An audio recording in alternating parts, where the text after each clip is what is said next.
नहीं, लैंडमार्क पे जिस तरह से बुलाया गया था, उसमें आप क्यों नहीं गए थे? आपके पिताजी को ही क्यों भेजा था आपने? मैं यहाँ पे नहीं रहता हूँ, मैं बाहर रहता हूँ। तो ये अकेले होने के कारण भी हो सकता है कि ये सही संतुष्टिपूर्ण जवाब नहीं दे पाए हों।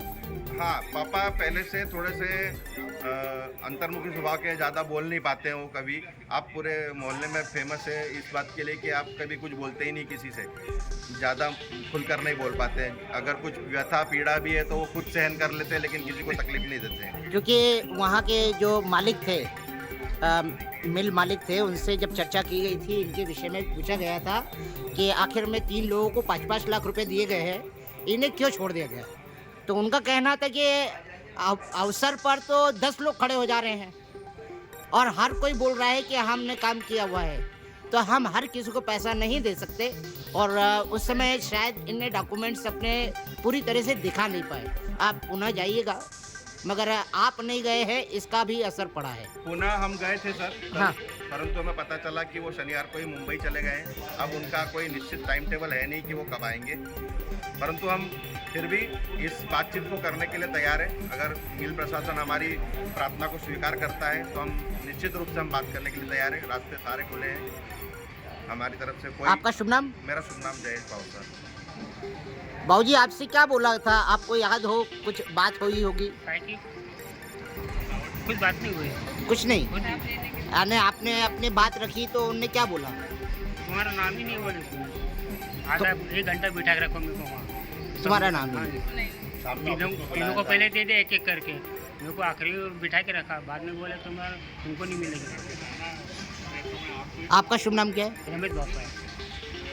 बन के 40 साल सेवा करी और इधर देख लेती है बस बात। वो एक आवास के अंदर हमारा बचपना बीता। ठीक है। दादा पास में है। यहाँ पर अपने माता पिता को लेकर जन सुनवाई में काय के लिए आए हैं, पूरा विस्तार से बताइए। नमस्कार, मेरा नाम जयेश भावसार है जी और ये मेरे पिताजी रमेश चंद्र बाबूलाल भावसार और मेरी माता जी हैं जी गौरी नंदा भावसार। जी।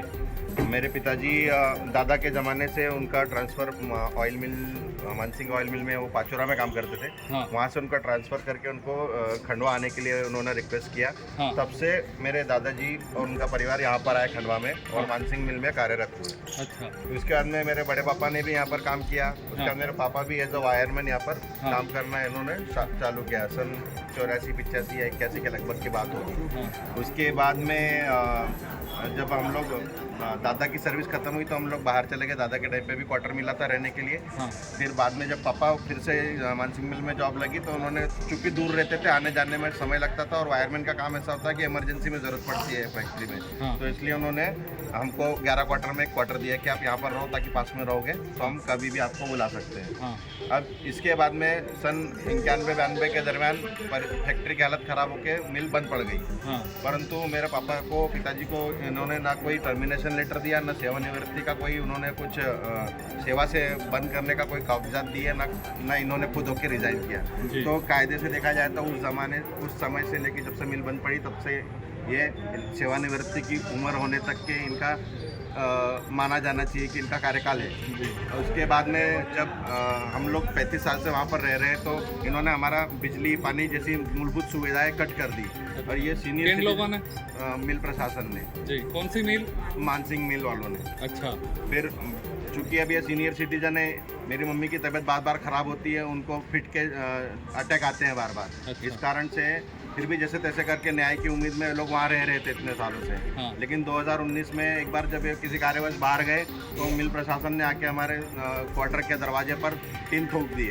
अब टीन ठोक दिए, इसको न्यायिक कार्रवाई समझ के हमने उसका विरोध और उसका उल्लंघन न करने की सोचा और हमने उस समय भी कलेक्टर में जन सुनवाई में आके हमारी अर्जी दी थी कि भाई हमारे घर का दरवाजे पर इन्होंने टीन ठोक दिए गए हैं और इसमें हमारी सहायता की जाए ताकि हम लोग अभी क्या हुआ है, अभी क्या बताइए आप। उसके बाद में फिर हम लोग न्याय के रास्ता देखते रहे और 7 मार्च को बिना किसी नोटिस दिए हुए बुलडोजर आ गए और एसडीएम साहब और थाना प्रभारी और तमाम दल बल के साथ में वो कार्रवाई वहाँ पर करते हुए पूरे 11 क्वार्टर्स को गिरा दिया गया।